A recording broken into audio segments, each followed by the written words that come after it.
A partir de agora, a Rádio Imperial passa a apresentar Nós Servimos, um programa com a produção e direção do Lions Clube Quitandinha. A apresentação, Doutor Paulo Magno.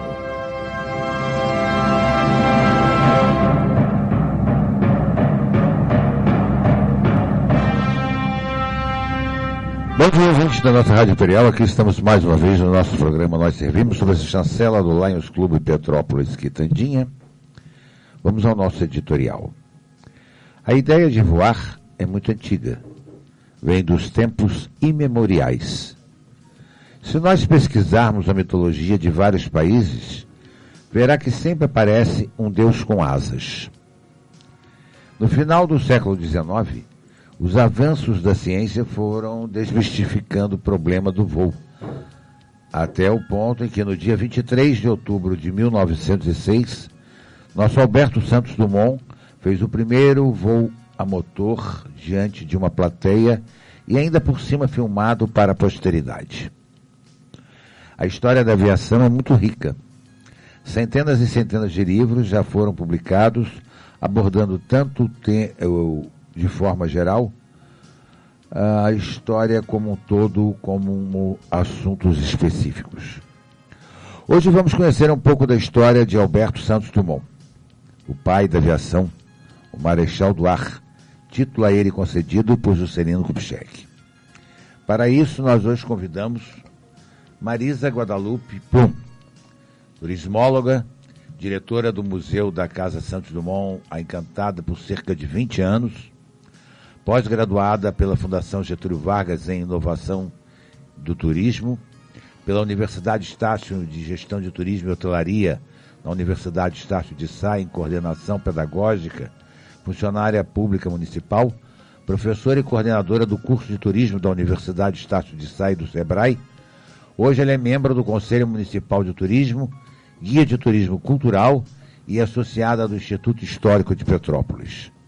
Antes de mais nada, quero agradecer a nossa presidente do Instituto Histórico, a nossa amiga Fátima Argon, que nos apresentou a turismóloga Marisa Guadalupe. Vou te chamar de Marisa, que você é muito nova, não vou te chamar de Dona Marisa, nem Doutora Marisa, né?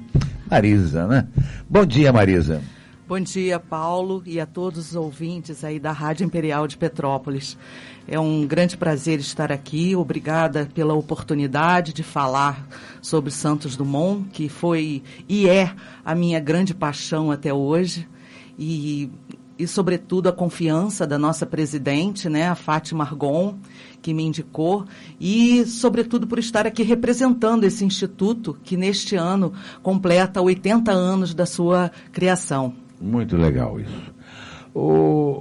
Marisa, aonde nasceu Santos Dumont? Então, Santos Dumont nasceu em Cabangu, na fazenda de Cabangu, que hoje se chama Cidade Santos Dumont, em homenagem a ele. Uhum. Né? E nessa época estava se construindo a estrada de ferro naquela região, né? Por seu pai. Então, a família toda estava sediada na fazenda de Cabangu, que hoje é, inclusive, um espaço de visitação e de memória. Ele é um dos mais novos dos filhos, né? Sim. Ele nasceu em 20 de julho de 1873. Exatamente. Já tem algum tempinho, né? Com certeza, bastante tempo e tão inesquecível, né? Pois né? Pela importância, pelo feito dele, né? Os avós paternos dele eram franceses, daí o sobrenome dele e a sua paixão pela França, é isso?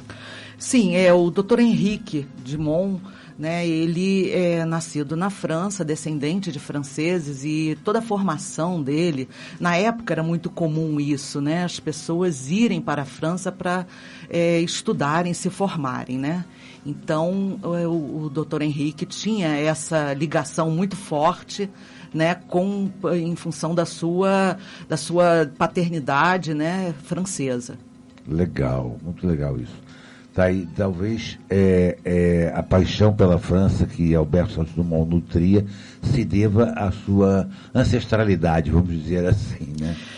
A França dessa época, né, ela era grande símbolo, né, da cultura, né? da arte, né? Então tinha era expoente nesta época, né? Exatamente. O pai de Santos Dumont tornou-se um próspero agricultor, plantador de café aqui no Brasil. Ele era engenheiro, né, como você bem disse, ajudava a construir a estrada de ferro, mas ele se tornou um próspero agricultor, plantador de café. Devido a isso, ele tornou-se abastado, podendo dar a Santos Dumont uma oportunidade de uma vida tranquila. Sim, com certeza. O Dr. Henrique Dumont, ele era engenheiro, ele construiu pontes e estradas, principalmente no estado de Minas Gerais, né? Depois ele veio a se dedicar a uma exploração de pedras preciosas. Né? Também? Sim, também. E, posteriormente, ele investiu nas plantações de café, porque essa época, né, o café era o ouro, né? Era o ouro negro brasileiro, né? né? Então, não petróleo, mas sim o café. Né? E aí ele passou a investir nisso. Né? E realmente, as técnicas que ele desenvolveu no plantio do café, muitas permanecem até hoje sendo seguidas. Né? E o interessante é que ele uniu tanto a sua experiência com as estradas de ferro, com também a plantação de café. Então, na sua cidade, na sua principal fazenda, né, onde foi a mais próspera, que fica na região de Dumont, hoje em São Paulo, ele tinha estradas de ferro para escoar o café, que cortavam a sua fazenda. Que legal. Né? Então, ele é um homem de visão, né, para a época. Nossa, né? Totalmente. E eu acho que isso influenciou, inclusive geneticamente, e o Alberto, né? O Albertinho, né? O Albertito, né? O pai dele, o pai de Santos Dumont, que era engenheiro, proporcionou o jovem a mexer e a lidar com máquinas durante a sua adolescência. Como foi isso? Então, conta a história, né, inclusive em um dos livros de Santos Dumont, que é quase uma biografia, né, que ele coloca essas memórias, fica bem claro, né, o interesse do menino Alberto pelas máquinas. E isso fica claro quando ele diz que ele preferia consertar a máquina de costura da sua mãe a andar a cavalo pela fazenda. Ele preferia ficar cuidando das máquinas que trabalhavam café, na torrefação, enfim, na produção da fazenda, do que em outras atividades. O espírito dele ligado à engenharia motora já era inato, né? Com certeza, isso se manifestou ele desde pequeno, e a confiança do pai dele era tão grande que o pai já permitia que ele, aos 12 anos, pilotasse uma das suas máquinas, né, que era a locomotiva Baldwin, que puxava, né, os vagões, né, que transportavam toda a produção cafeeira pela fazenda. Então, o pai, desde menino, permitiu e incentivou que ele manifestasse esses seus talentos para a mecânica.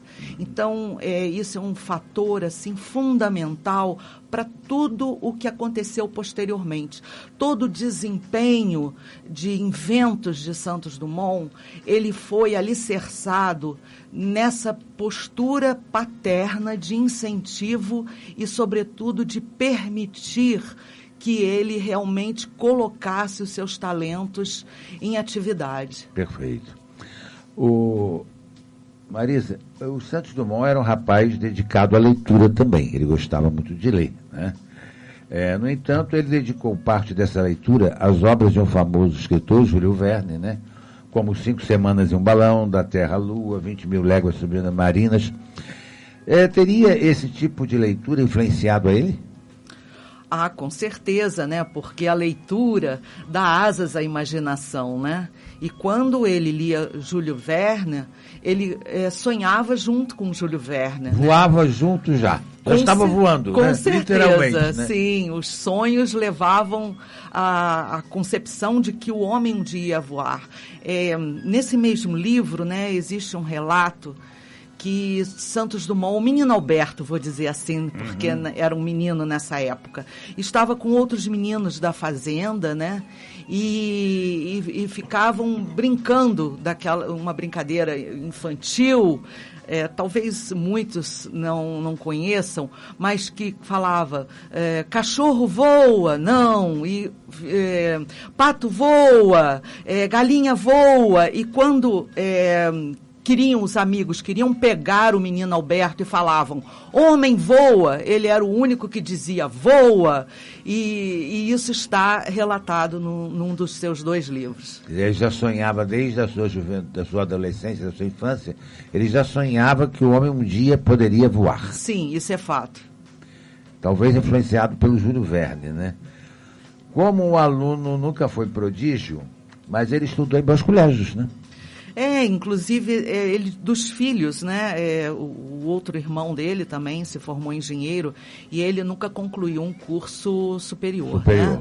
Mas porque o pai dele parece que não interessava. Dizia que ele não tinha que ser doutor, que ele tinha que estudar, que construir máquinas, porque o futuro do mundo estaria nisto, justamente. Sim, estaria, né? Na mecânica. Na mecânica. Né? É o que realmente ele dizia, né? Existe uma frase famosa dessa do Dr. Henrique, né? Vamos abordar isso daqui a pouquinho. Então, mas durante o período, né, de infantil, naquela época, né, era muito comum, como eram 8 irmãos, era muito comum se contratar professoras para dar aula, né, para um grupo de crianças, né, para filhos, eram as progenitoras, né, e o doutor Henrique, né, que era um homem abastado financeiramente, ele tinha essas professoras, né, que estavam disponíveis, né, para as primeiras letras, vamos dizer assim, né.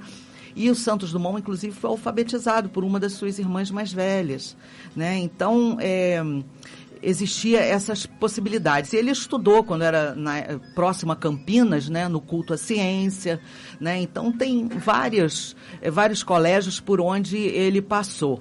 E quando ele estava numa idade de uma formação mais aprofundada, foi quando o Dr. Henrique o mandou para a França e indicou, inclusive, os professores que ele teve aula na França, né? E também foi ouvinte, né, em Bristol, né, que era a Universidade da Inglaterra. Então, ele não se formou, mas ele era um ouvinte assíduo. Ele não se adaptava muito bem nos colégios, porque ele era uma pessoa muito curiosa, né, Marisa? Nós não temos, assim, muito registro sobre isso, né? Mas, com certeza, a vontade dele, a busca do conhecimento, isso era inerente. Ele tinha um espírito, né, que era investigativo. Então, talvez se bastasse um pouco, né? Pois é, porque quando as pessoas são assim, muito curiosas, né, se destacam realmente, às vezes ficam à margem dentro do contexto de uma sala de aula, né? A primeira inspiração do Santos Dumont surgiu de um balão de gás numa feira de São Paulo, quando ele ainda era criança, que ele foi visitar essa feira. Sim, o Dr. Henrique frequentava esses lugares, né, de ciência, de exposições, tanto aqui no Brasil quanto também na França, né, que foi a primeira vez que ele foi à França, né, foi com o pai, e era comum, né, tanto por essa descendência, né, do pai e a ligação com a França, como também pelo espírito que a família toda tinha voltada para o conhecimento. E isso era, claro, né? Todos eles buscavam muito conhecimento, viajavam, né? Até em função das próprias posses que tinham para isso. Esse balão de gás parece que espantou muito, que deixou o Santos Dumont, deve ter mexido com ele, né? Porque ele já dizia que o homem voava, né? Ele vê aquele balão de gás com o homem lá em cima, realmente para ele deve ter sido uma uma grata surpresa, né? Com certeza. E posteriormente a isso, ele adquiriu livros e aí começou a estudar realmente a questão dos balões. Foi aí que ele foi para Paris, né? Foi depois disso, dessa feira, que ele foi para Paris. Sim, com a viagem da família. Sim, foi exatamente nessa época que ele viu uma outra exposição, né? E se aprofundou mais ainda nisso, né? Ele, na França, ele também se dedicou ao automobilismo, né? Ele comprou um Peugeot lá e saiu feito um louco dirigindo, porque lá naquela época não precisava carteira de motorista, né? Como hoje, né? As pessoas têm que ter autorização para dirigir. Ele sempre foi assim um amante dos esportes radicais. Sim, com certeza, Paulo. Ser automobilista naquela época era um esporte radical, ainda tem uma diferença. Ele, inclusive, assim, isso eu acho que é uma coisa interessante na personalidade de Santos Dumont. Ele sempre estava muito ligado à questão do desafio e dos resultados, da vitória. Então, quando ele se dedicava ao automobilismo, ele criou prêmios para quem vencesse as corridas, né? Isso também em bicicleta. Então, não bastava correr, tinha que ser desafiado na velocidade e tinha que vencer. Né? Então, essa questão sempre muito interessante. Porque o dinheiro para ele não era problema, né? Ele tinha uma soma realmente. Sim, porque quando ele foi para a França, né, aos 18 anos, ele foi emancipado pelo pai. Isso, nós vou abordar isso já com você. Mas ele não era só no automobilismo, né? Ele também era um praticante assíduo do tênis, né? Sim, e voltando ao automobilismo, ele trouxe o primeiro Peugeot para o Brasil. Pois isso é que é legal, né? O primeiro carro Peugeot que ele trouxe para o Brasil. Trouxe para o Brasil, né? Veio para São Paulo e trouxe para o irmão. Muito então legal. Isso é bem legal. Quer dizer que aos 18 anos ele foi emancipado. Sim. Ele aí ganhou uma bela soma de dinheiro do papai. Exatamente. Então, aí vem mais uma vez o doutor Henrique permitindo e dando condições para que ele avançasse nos desejos dele, né? Que desenvolvesse os talentos, porque tudo estava lá na França. Aqui no Brasil, ele não teria condições de fazer o que ele desejava.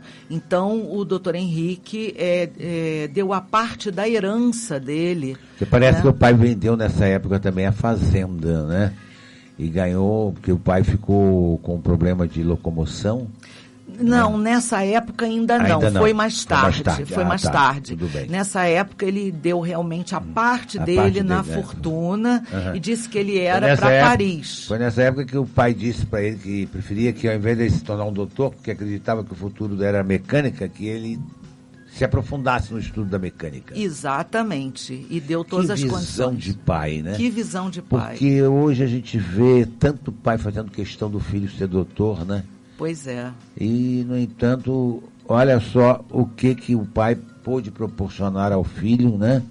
Eu acho isso uma visão espetacular, porque, não sei, acho que não é uma visão mesquinha, não é uma visão de exigência, né? Não, você tem que se formar, você tem que ter um título. Não.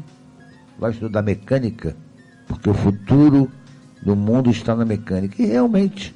Com certeza. Isso me... assim, teve uma época, né, que eu fui convidada para fazer uma palestra sobre Santos Dumont e às vezes as pessoas não se sentem muito empolgadas porque acham que o que se vai falar sobre ele é a mesmice. Ou seja, os inventos, que ele é o pai da aviação e que todo mundo já sabe. Então, eu preparei, na época, uma palestra falando exatamente sobre o doutor Henrique. Né? O que influenciou, o que permitiu, o pai que permitiu que o filho se tornasse o que foi o grande inventor Alberto Santos Dumont. Pois é, eu acho tão importante quando os pais apoiam, né, dão esse apoio, esse tipo de incentivo. Tá bom, ele podia, financeiramente, mas de qualquer maneira, o aspecto moral, o aspecto do desenvolvimento do próprio Santos Dumont se deveu ao pai dele, naturalmente. Com certeza. Né? E a genética também, né? Quer dizer, a gente vê aí claramente que desde menino, desde pequeno, o pai percebeu isso e fomentou, né? Ele incentivou, ele engrandeceu o filho nesse sentido. A partir de alguns anos depois, ele foi novamente para Paris. Depois ele voltou para o Brasil, como você disse, dessa viagem que ele fez a Paris, voltou para o Brasil e, posteriormente, ele retornou a Paris. E lá é que ele começou a estudar mecânica. É isso? Sim, começou a estudar mecânica e projetos, porque nós vemos que o Santos Dumont, ele desenvolvia os seus projetos desde a base, né? Ele desenvolvia os seus projetos, ele estudava, né? Assim, interessante como uma vez ele queria entender o vento, e aí ele observando em Bagatelle crianças soltando pipa, né? E que ele foi observando para onde queria o vento, para onde que levava o balão. Então ele era um observador da natureza e, mais interessante, através de coisas simples, ele fazia isso, né? Quando aqui no Brasil ele observava os pássaros voando. Pois né? né? Então a natureza sinalizava para ele o que ele mais tarde conseguiu conquistar com inventos. As pessoas deviam de olhar para ele e achar ele meio biruta, né? Sim, infelizmente lunático, muitas pessoas né? falam lunático, isso. Né? Porque totalmente era uma pessoa fora daquele tempo, né? Não combinava com o contexto. Como é que naquela época, meu Deus do céu, em 1800 e... Bom, ele nasceu em 73, vamos botar aí 1890, mais ou menos. Santos Dumont dizia que o homem ia voar. Isso passava na cabeça de alguém? Realmente é uma coisa que ninguém poderia pensar uma coisa dessa. Com certeza, né? Porque só se pensavam nos balões, como era o padre Bartolomeu de Gusmão, que também voou antes num balão, mas eram balões, né? Aí, quer dizer, dessa vez ele conseguiu voar num balão de gás, porque ele parece que ele foi para passear num balão de gás na primeira vez que ele foi a Paris, mas o homem pediu uma soma astronômica para poder ele passear no balão de gás. E fez uma série de exigências quanto à segurança, quanto aos requisitos para que ele pudesse, então, desfrutar dessa viagem que estava naquela época, da primeira vez que ele foi à França, poder viajar no balão de gás. Mas dessa vez ele conseguiu, por um preço módico, por um preço mais acessível, experimentando a sensação de estar no ar. Como é que foi isso, Marisa? Então, uma outra coisa bem interessante, né? Como eu disse, ele era um projetista, mas ele também gostava das experiências, né? Então, ele não só criava, mas ele experimentava também, né? Ele acompanhava a construção de tudo isso.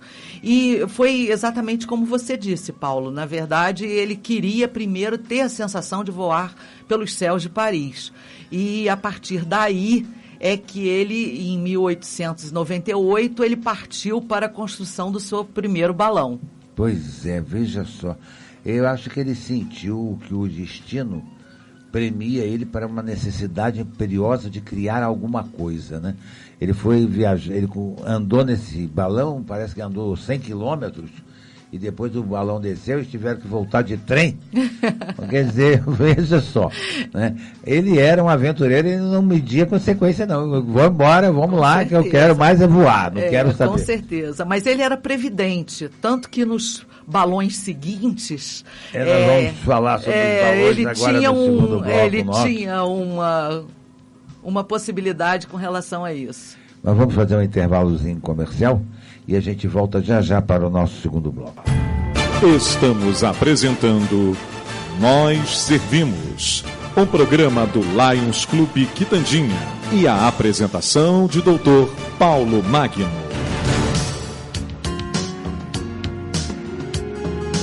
Bom, ouvintes da nossa Rádio Imperial, estamos aqui batendo um papo com Marisa Guadalupe Pum. Marisa é turismóloga, estamos falando sobre o nosso querido Alberto Santos Dumont, que é o pai da aviação, né? Quanta coisa importante o Brasil já produziu e a gente não dá o devido valor. Bom, vamos continuar aqui. Ô Marisa, foi aí, como nós estávamos dizendo, daquele balão de gás que ele voou lá em Paris, foi aí que ele sentiu o destino que o premia para uma necessidade imperiosa de criar algo. Ali foi o grande desafio, né? E daí ele partiu realmente para sua série de balões. Daí ele encomendou um balão de gás, o que ele mesmo desenhou e projetou.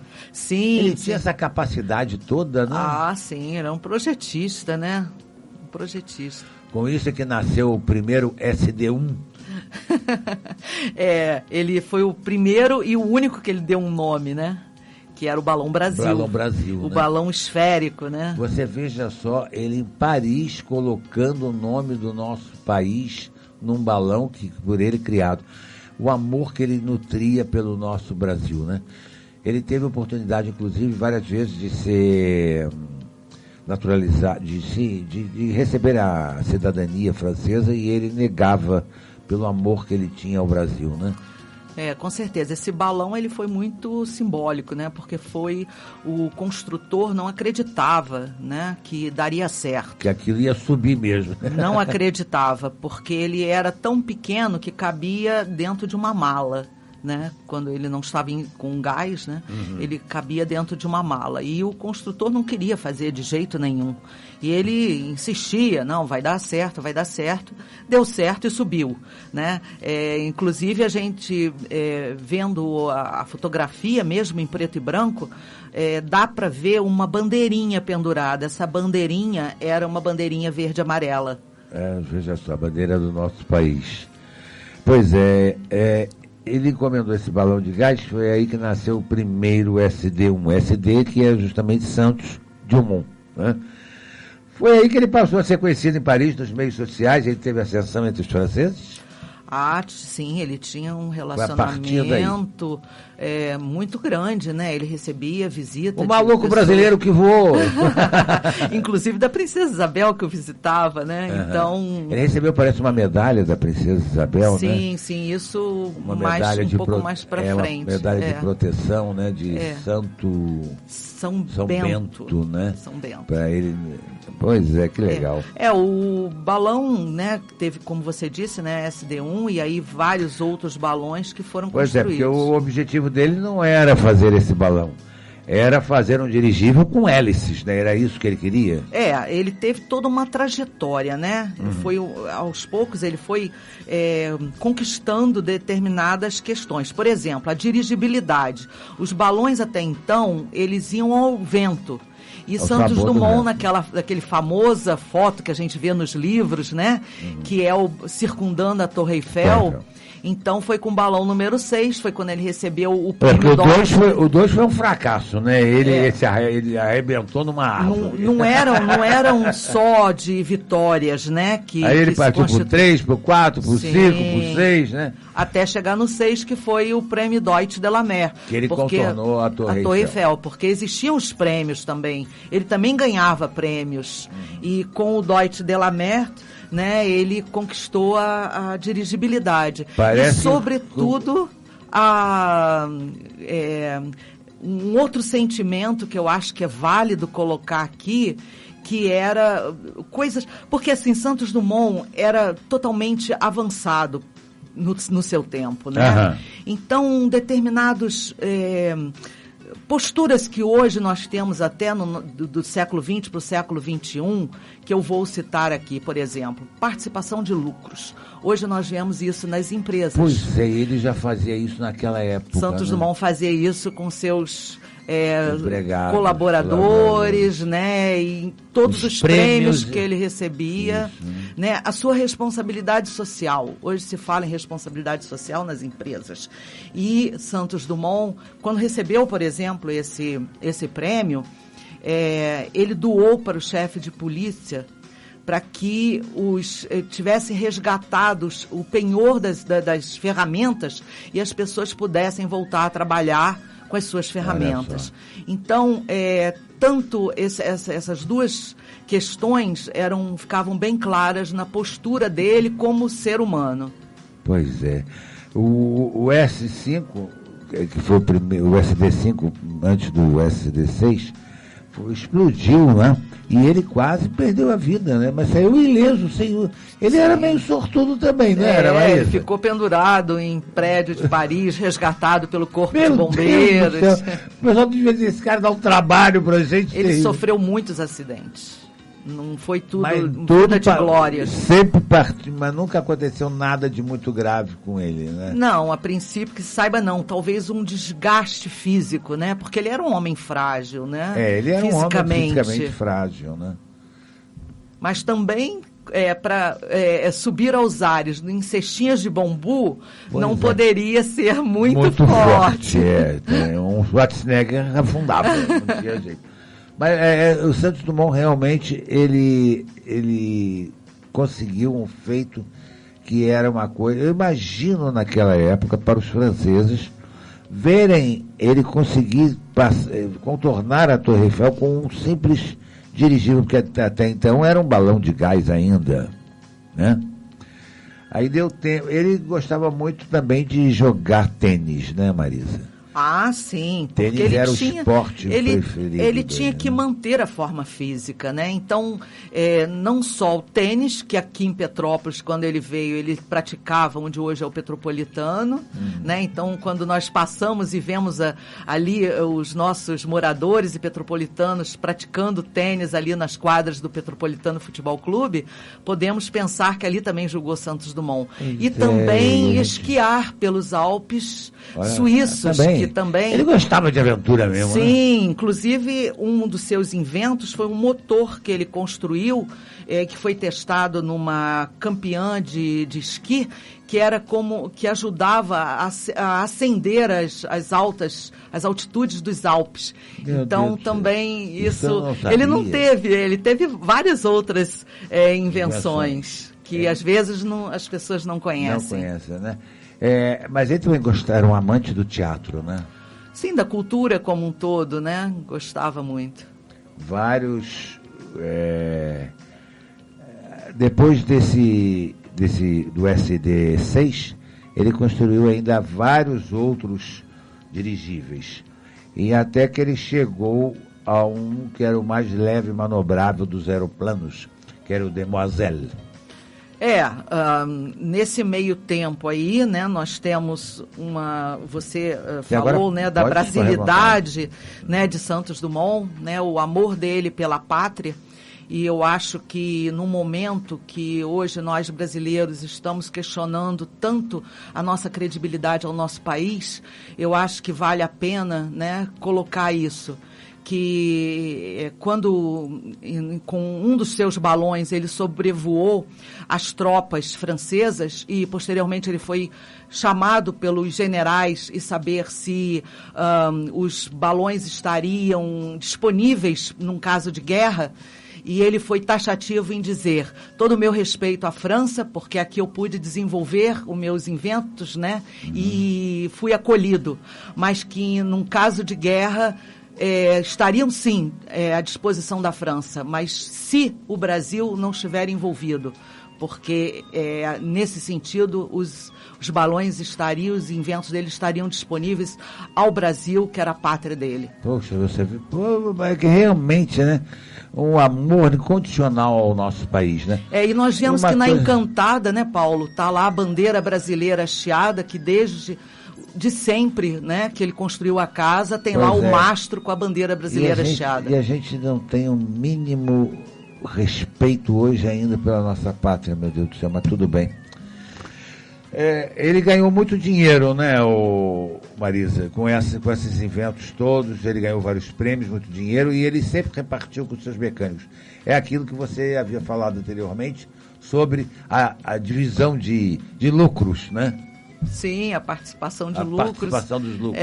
Isso era admirável, porque a gente, nesse porque sentido... ele tinha dinheiro, ele era uma pessoa desprendida, ele nunca se... Sim, totalmente desprendida. Né? Não, totalmente desprendida nesse sentido dos prêmios e de não ser acumulativo nos bens dele, né? Então isso fica claro no testamento que depois ele deixou consignado. E toda a trajetória dele de vida, né, nesse sentido. Depois que ele conseguiu, com 14 bis, passear lá pelos céus de Paris, né, nós temos até uma réplica, não sei se é bem réplica, se essa réplica é muito fiel Aqui ele construiu aqui na Praça 14 Bis, aqui em Petrópolis. Ah, sim, tem a réplica ali do 14 Bis, foi em 1906, né? Foi o primeiro voo com mais pesado que o ar. Pois é. Ele aí volta consagrado para o Brasil e fixou residência aqui em Petrópolis. Nesse meio tempo aconteceram várias coisas, né? Inclusive como a Primeira Guerra Mundial, né? Que deve ter deprimido muito ele ver o uso dos aviões, né? Sim, tem esse lado, né? Quer dizer, num primeiro momento até fica compreensível, mas quando ele escreve o livro O Que Eu Vi, O Que Nós Veremos, que ele escreveu em 1918, que foi a data da construção da Encantada, fica claro, né, como o sonho dele era ver os aviões sendo utilizados como meio de transporte, pelo encurtamento das distâncias entre as pessoas, fazer com que as pessoas se relacionassem mais proximamente, né, que fosse usado para os esportes. Então, ele fala bem claramente isso, qual seria o sonho dele para a utilização dos aviões. Pois é, nunca ele poderia pensar que o avião fosse o que ele construiu, o que ele sonhou, fosse ser transformado numa arma mortífera, né? Ah, com certeza, não era esse o desejo, até porque ele respeitava muito o ser humano, né? Ele era uma pessoa muito sensível com relação a isso. Como é que foi essa fixação dele aqui em Petrópolis, construindo a Encantada? Então, a família de Santos Dumont já frequentava. Petrópolis era uma cidade conhecida nessa época, né? Desde o Império, na verdade, né? Uma cidade escolhida para veraneio. Então, isso era um relacionamento que já vinha sendo construído ao longo do tempo.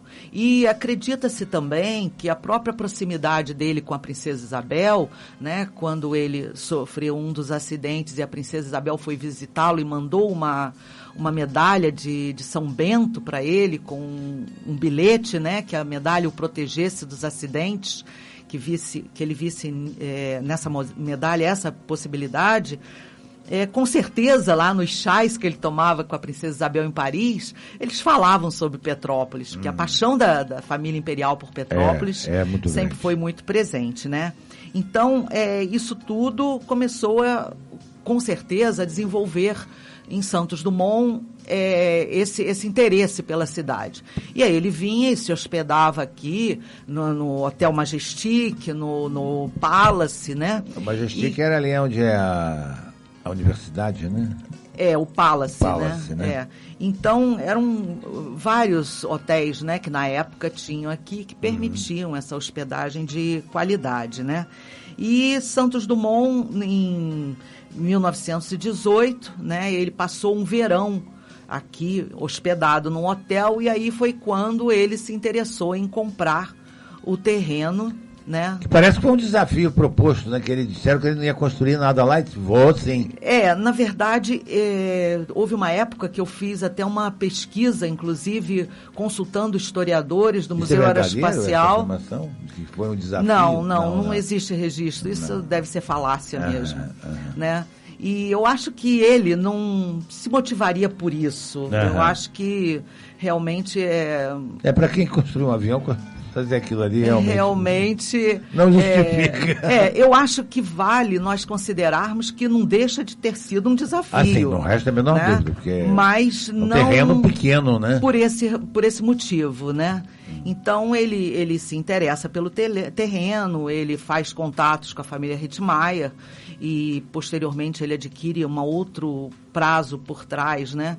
Da Sociedade Artística Turverein. E aí, em 18 de abril de 1918, é a data que ele assina a escritura do terreno. Deixa eu te fazer uma pergunta curiosa. Não sei se você vai poder me responder. Por que aqueles degraus para lá, para cá, para lá, para cá? Não... Então, a trajetória da construção, né, da Encantada, ela é muito significativa. Primeiro, eu acho que nós temos que nos orgulhar muito por Santos Dumont ter escolhido Petrópolis para construir a sua única casa. é o primeiro ponto.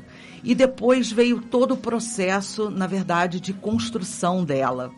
O engenheiro construtor foi o Dr. Eduardo Pederneiras, né, que, na época, tinha a casa ali onde é o Museu de Cera.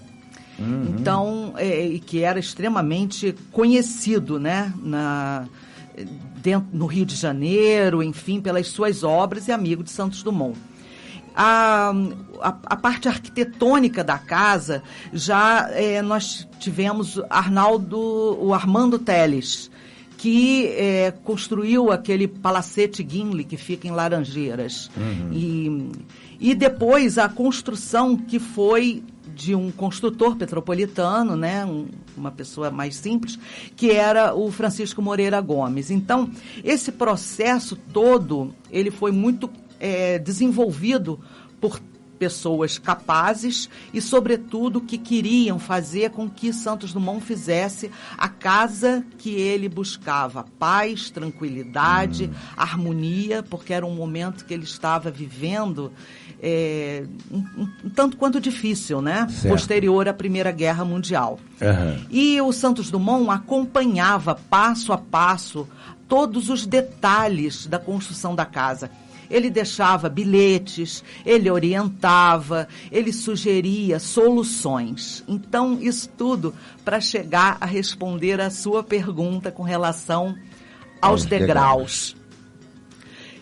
A casa, ela é uma casa pequena, de 50 metros quadrados aproximadamente, né? Então, havia a grande dificuldade com relação ao espaço físico, né? Ao aproveitamento do seu espaço físico. Então, ele fez aquelas escadas com aqueles recortes em forma de raquete, que era exatamente para ela ficar bem íngreme, né? E que, ao subir, não batesse com a perna no degrau de cima. Olha só. Então, aonde bateria a perna é onde está recortado. Muito legal. Agora, a primeira, né, o primeiro momento dessa escada foi na parte interna, porque quem visita a Encantada consegue entender claramente esse detalhe, né? E aí, depois, para harmonizar, se fez a escada externa da mesma forma, né? Muito legal, muito interessante. Santos Dumont chegou a ser premiado pelo presidente Campos Salles com a medalha de ouro, né, Marisa? Sim, ele recebeu a medalha de honra ao mérito, né? Sim, de foi ouro, quando né? foi a conquista da dirigibilidade. Ele recebeu prêmios no Brasil, como também quando voou pela primeira vez com o 14 bis. Mas a gente tem também outras invenções de Santos Dumont que não se resumem só à aviação, né? Ele foi o criador do relógio de pulso. Como é que foi isso? Então, na verdade, ele tinha um conhecimento muito forte em Paris, né? Como nós dissemos aqui, né? Muito bem relacionado. E uma das pessoas que ele conhecia era Cartier. Né? Nada mais, nada menos do que um dos melhores relojoeiros, né? Pô, então uma pobreza. Exatamente. Então, como também nós já falamos aqui, que ele corria atrás dos prêmios, e esses prêmios significavam tempo, certo? Marcação de tempo. Então, ele precisava ter como marcar o tempo dos seus voos. E naquela época se usava o relógio de algibeira. Aquele relógio que ele botava aqui no bolsinho do colete. Exatamente. Então, como que ele iria, pilotando seus aviões, os seus dirigíveis, ter como pegar o relógio da algibeira para poder ver o tempo e marcar o tempo? Ficava difícil. Então, quase impossível. Foi quando ele pediu para que Cartier desenhasse um modelo de um relógio de pulso que tivesse a correia, né? Olha só. E aí o Cartier fez o modelo, que inclusive o modelo ele é publicado em livros, né?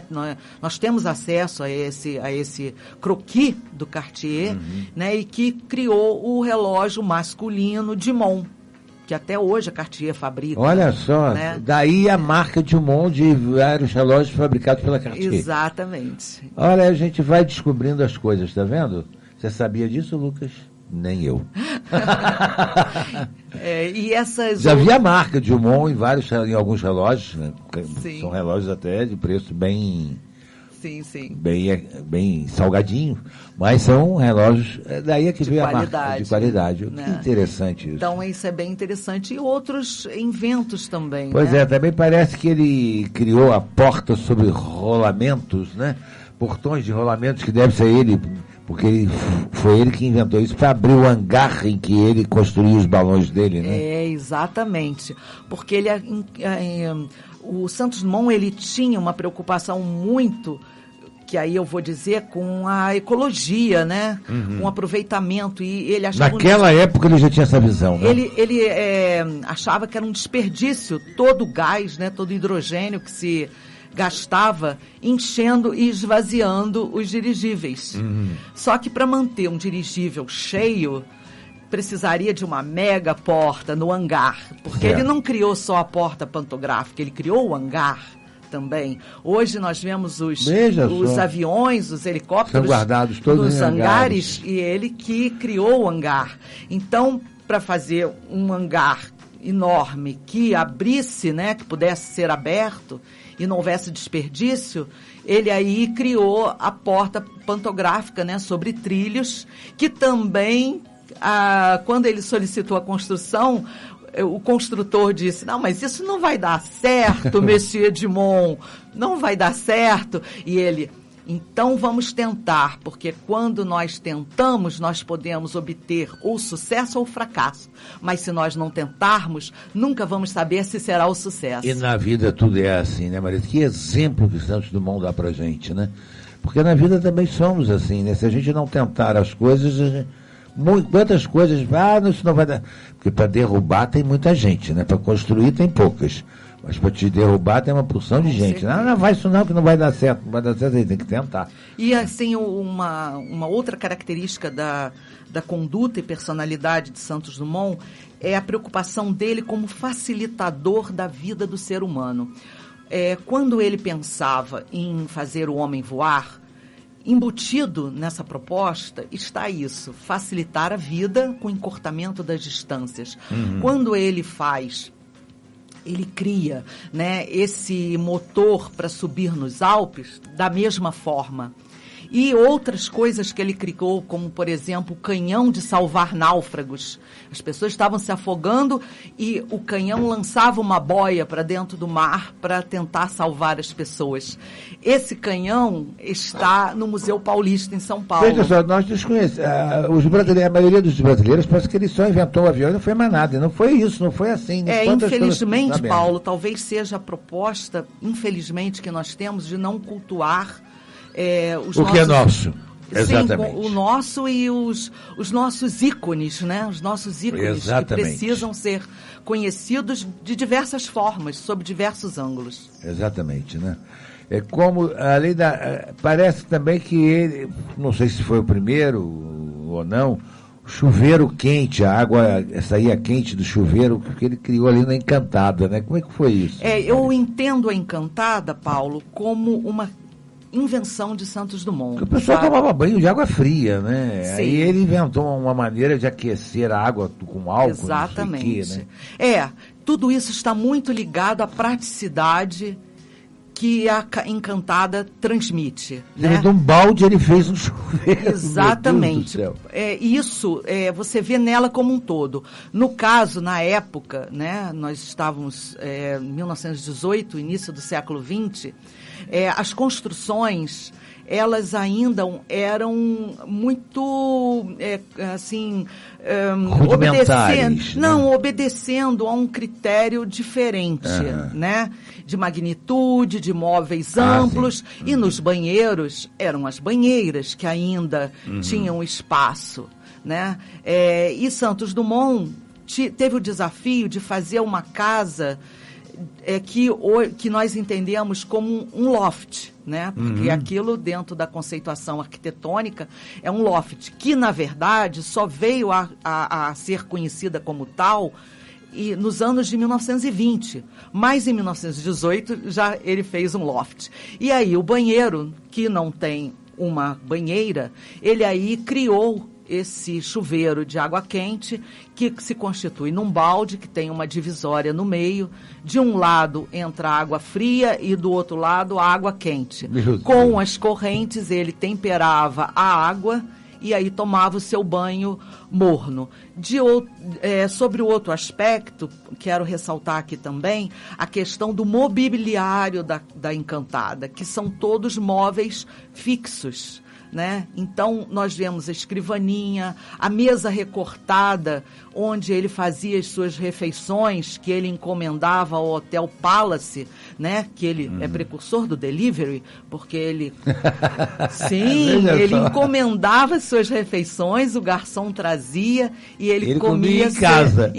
Servido à francesa, né? Então, isso numa economia de espaço que hoje é a nossa vida. Hoje nós temos as kitnets, né? Exatamente. Então, se as pessoas entrarem, o tempo que eu trabalhei na Encantada, e muitas vezes eu me deparava com pessoas que não conseguiam ver a grandiosidade da Encantada na pequenez física que ela tem, certo, e arquitetônica. E eu costumava desafiar dizendo, as pessoas têm que entrar na Encantada olhando com os olhos de Santos Dumont, exatamente, com olhos de quem quer conhecer. Exatamente. É muito legal isso, né? Como é que faleceu Santos Dumont, Marisa? O Santos Dumont, ele faleceu em 1932, né? Durante a Revolução Constitucionalista, né? de Getúlio Vargas. E no momento que existia um conflito muito grande, né, entre os paulistas e os mineiros, né? Então, ele vinha já de um processo, ele não estava doente já, né? Ele foi trazido para o Brasil um pouco antes por um dos seus sobrinhos, já muito debilitado. E isso não era de agora, quando ele deixou a aviação, já foi por ordem médica, né? Então, creio eu que seja um pouco de exagero dizer que ele se suicidou, porque ele se suicidou, né, em São Paulo, no Hotel La Plage, que seja porque ele viu aviões sobrevoando São Paulo, não, até porque não existe registros da aeronáutica de sobrevoo de vermelhinhos naquela data. Então, isso é um pouco de exagero, isso. A certidão ele já vinha dele de óbito dá como um ataque cardíaco. Sim, né? Porque na época não era bem visto, sobretudo na época de Getúlio Vargas, que era uma época que se estava trabalhando muito o positivismo, né, o Brasil, o país do futuro, que um Santos Dumont tivesse, vamos dizer assim, a fraqueza de um suicídio, de se suicidar. Então, isso não era bem visto. E, durante muito tempo, a própria família não abordava essa questão, né? Existe um fato até curioso, que o médico que atestou retirou o coração de Santos Dumont. Ele hoje está no coração de Santos Dumont, está num escrínio, né, no Museu Aeroespacial, no Rio de Janeiro. E fica aqui a pergunta, será que tirou para que não se pudesse ver realmente que ele não teve um ataque cardíaco? Né? A prova seria o coração, né? Então, muitos anos depois é que esse mesmo médico doou, né, para o governo brasileiro o coração, e que hoje está guardado no Museu Aeroespacial. A vida de Santos Dumont foi uma vida e tanto, né? Agora, a importância da nossa Encantada aqui em Petrópolis, que está fazendo 100 anos, o seu centenário, é que nós gostaríamos também de deixar bem evidenciado para o nosso povo petropolitano, para que nós dessemos valor a uma coisa que é nossa aqui. Porque não tem Encantada em qualquer outro lugar, só tem aqui, né? Então, nós temos que aprender a valorizar, a dar valor àquilo que é nosso.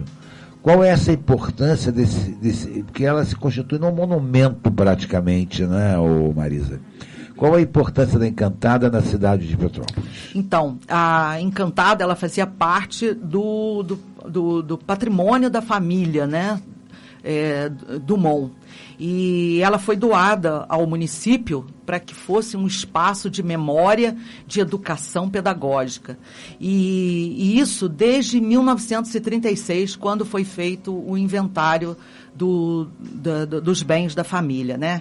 E em 1943, que era o centenário da fundação de Petrópolis, ano também que foi fundado o Museu Imperial, foi o início das atividades do Museu Casa de Santos Dumont enquanto um espaço museal. E essa importância é fundamental para que a nossa, não só os petropolitanos, moradores de Petrópolis, mas os brasileiros, né, conheçam a Encantada, que percebam a trajetória de vida, os feitos e obras desse brasileiro inventor que faz parte da história, que estão lá evidenciados, e assim é o grande legado, né, que ele deixou físico, um símbolo da inovação. Santos Dumont era um símbolo da inovação. Estava anos à frente dos outros da sua época, né? Com certeza. E quando nós vemos hoje um supercomputador do LNCC com o nome de Santos Dumont, não é à toa, não né? é à toa. Então, ele não era apenas um inventor, ele era um cientista, um projetista, né? E, sobretudo, um símbolo da inovação em termos de pesquisa e em termos de vida, de postura como ser humano e como cientista. Eu acho isso muito legal, né? Nós trouxemos aqui aos nossos ouvintes um pequeno resumo apenas da vida de Santos Dumont, e como homenagem aos 100 anos, ao centenário da Encantada, né? E nós gostaríamos de que os nossos irmãos petropolitanos realmente tivessem amor por uma obra que está aqui edificada, né? Um carinho especial, que ajudasse na divulgação, porque é muito importante que as pessoas conheçam um pouco da história de Santos Dumont através da Encantada. Marisa, eu queria agradecer a sua atenção, o seu carinho de ter vindo até aqui na Rádio Imperial para que nós pudéssemos realizar esse programa de hoje. Agradecer mais uma vez a presidente do Instituto Histórico, a Fátima Argon, que nos apresentou para essa entrevista, e deixar os nossos microfones à sua disposição para você falar de Santos Dumont o que você ainda quiser falar. Eu também agradeço muito a oportunidade, porque me sinto assim totalmente à vontade de falar de um personagem histórico que eu amo profundamente. Então, desejo que realmente as pessoas que estejam nos ouvindo se sintam motivadas e que visitem a Casa de Santos Dumont, que visitem o Centro Cultural 14 Bis, que oferece possibilidades de conhecimento muito mais amplos sobre a história desse inventor maravilhoso, né? A casa está em Petrópolis, nós podemos chegar lá todas as quartas-feiras, é aberto a visitação de quem comprova, né, a moradia em Petrópolis, é gratuito, né? Então, isso é sempre uma grande oportunidade.